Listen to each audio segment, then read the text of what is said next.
Have you ever had one of those days where you sit down at 9 a.m. with the best of intentions, but by 2 p.m., you felt like you've ran a marathon, even though you haven't even checked anything off of your to-do list? Yeah, you've been clicking through tabs and you've done searching for that one Canva link, responding to quick emails that turned into hour-long rabbit hole, and trying to remember where you saved those client onboarding notes. Most solopreneurs that I talk to feel like their business is a manual machine, even though they have systems set up, because those systems aren't actually working for them. They half use AI and certainly don't trust their current folders. And even the system that they did set up, maybe they abandoned it 3 weeks in because it just felt like more work. I'm Diane, and I'm a business and nervous system mentor. I guide heart-led entrepreneurs to organize their business backend and their internal states. The truth is, you can't scale a business manually, and you certainly can't scale a business without having a firm foundation for it to grow on. If you do try to grow without systems, you're just scaling for your own burnout. Today, I'm going to walk you through 5 specific business backend systems that likely you don't have yet, at least not in a way that actually supports your business and your soul. To understand this, let's look at our business as a living thing. Just like our human body is made of interconnected systems, respiratory, circulatory, nervous, all of those systems, well, your business needs the same to function all on its own without you going in there and pumping its heart to keep it going. So the first business system that we'll talk about is one of my favorites because it was a total game changer once I implemented this. It's what I'll call our operational hub, or your business command center. Think of it as the brain for your business. Right now, your vital business information is probably scattered. Offer links, social media links, hex colors, keywords, templates. They're probably split between someone your bookmarks tab bar, some on a sticky note, maybe some on a notebook, maybe some are in an SOP that's half written. But when your brain has to work so hard just to locate it before you can even start the work, you're leaking precious creative energy. I remember a client of mine who was in the middle of a launch and she was so stressed just because she couldn't find her own brand hex colors during that launch. Her heart was racing, her palms were sweaty, she was snapping because her body had gone into a full-blown threat response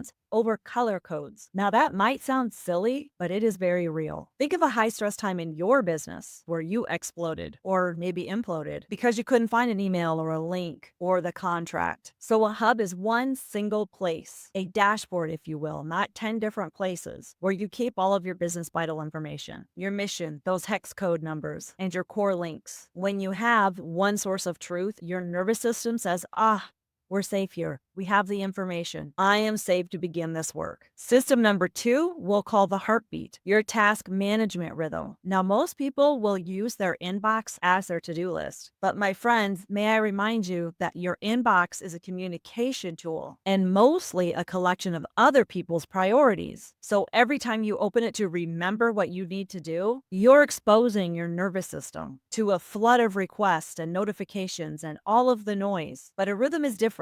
It's moving those tasks into a supportive container like Asana or, even a Google Doc or a spreadsheet, and you check them off. Trello, there's tons of them out there. Really doesn't matter which one. What does matter is that they don't live in your head and they're not living in your communication tool. So this task management rhythm, it's the heartbeat of your business. It's that steady pulse that's moving you towards your goals instead of just spinning your wheels in the daily urgent tasks. Because without that steady heartbeat, the business is going to lose momentum and you're going to lose your focus. Because when you know what the next step is, you move out of reactive mode and you move into soulful momentum. You aren't just working, you're following a pulse that you intentionally set for yourself. System number 3, this seems to be the one that most people skip. Let's call it the lungs because it's how your business breathes. A weekly review, just 15 to 30 minutes a week where you pause, you look at what happened, and then you clear the path for the week ahead. We've all been there, right? Where we set up a beautiful new folder system and then by day 4, we've abandoned it. Or by Friday, the desktop is covered in all of those random screenshots again. And if you don't have a ritual to clean that out, you're going to start the week already scattered or already feeling suffocated. So your weekly review should be a calendar appointment with just a simple checklist. Again, just 15 to 30 minutes where you're cleaning out the week's files, clearing out that downloads folder or the desktop images. Check your metrics. If you want to see why these systems often break down, I go deeper into that in my reorganize loop video, which I'll link for you here. But think of this review as the exhale. It's the release of the week's clutter so you can take a fresh, deep breath on Monday morning. Without that exhale, we're just holding that breath, waiting for the next crisis to happen. System number 4 is Inbox Zen. Not Inbox Zero, Inbox Zen. Inbox Zero is just another way that we should be doing something. And it's a goal that can create dysregulation because it feels impossible to obtain because we can't always know when the next person is going to email us. So we don't have that control. It will dysregulate our system. Inbox Zen is about having boundaries over your email, kind of that front door to your business. And if we leave that door open all day long, that means anybody can walk in at any time and take our energy and our time and start shouting their needs at us. Click here, buy this, read more. Now, don't get me wrong. As business owners, we rely on email marketing and there's nothing wrong with that. What I mean by Inbox Zen is just creating boundaries about when those doors will be open. Set 2 to 3 times per day that you will go into your email. Put those times on your calendar. Maybe it's first thing in the morning, after lunch, and before you log out for the day. Whatever those times are, you get to choose that. But what I'm suggesting is that you put them on your calendar so it's an actual appointment. And those are the only times that you go into your inbox. You're opening the door during those times and you keep it closed at all other times. And I also highly recommend that you turn the notifications off on your desktop and on your phone. Because if you have your inbox time scheduled, you don't need to know every little ping and ding and email that's coming in. You don't need to know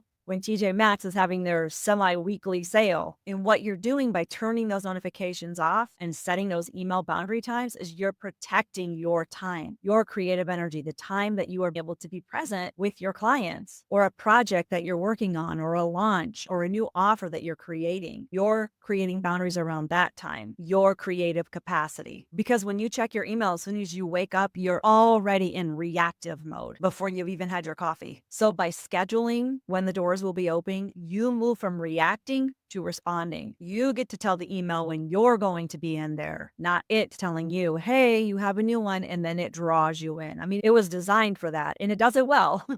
So Inbox Zen is about creating those boundaries. Finally, System 5, we have our digital file sanctuary, which we'll call the skeleton of your business, the structure that holds everything together. There is a heavy somatic cost to digital clutter. There has been lots of research done on it. We don't need to go into that here, but when you open up that messy Google Drive, your visual cortex has to process all of that noise. And what it does is keep you in low-level anxiety. Think about it. How many times have you had to search for a document more than 30 seconds? And that's even stretching it. They say about 15 seconds you should be able to find any document. But how long does it take you? Or worse, I've had clients that couldn't find it and just recreated it from scratch. And I was like, no. That's pure friction. And that friction will talk to your nervous system. See, this is too hard. I can't do this. I can't find this document. And then it will move on to something else that will distract you from doing what you want to do in your business. Instagram, anybody?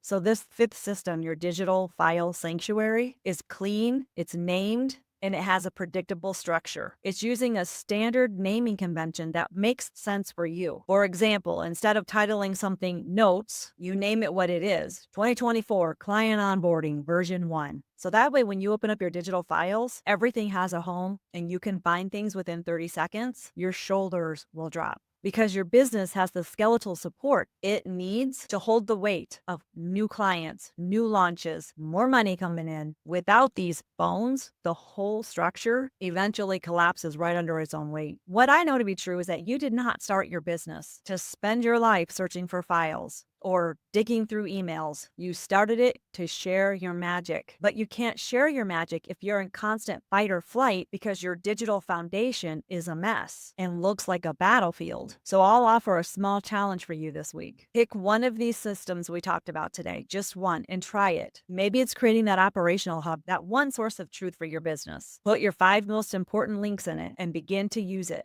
See how it feels to have a source of truth for your business. Or maybe it's setting those boundaries on your inbox. Close that tab, turn off those notifications, schedule the time when you're going to check them. It might be hard to do these things at first because we're retraining our nervous system. Our nervous system is used to this and it likes to keep us safe and comfortable. So what you're doing is retraining your brain. But once you get through the first couple of weeks, you'll begin to feel the freedom and the relief from having these systems set up. both in your business and in your nervous system. You'll be able to breathe, and hopefully things will begin to start running like a well-oiled machine. If you're ready to stop the manual hustle and build your entire business backend foundation, I invite you to join us at Strategic Blueprint. It's a 5-week journey where we build your business sanctuary step by step, focusing on both the external systems and the internal system. And if you're not quite ready for that, you can start with the free Sacred Systems Audit. It takes about 5 minutes to do. It will help you find your systems leak and give some nervous system regulation tips as well. You'll find both of those links in the description below. Your business matters, so does your well-being, and you deserve systems that honor both. You started your business to put your magic out into the world, so let's work together to get you falling back in love with your business again, so that you are working on your business with your clients, front-facing instead of in your business. And after you've set those email boundaries today, I'd love for you to watch this video on why your brain won't let you rest, which explains the psychology behind that feeling. It's called the Zeigarnik effect. Stay gold, my friends.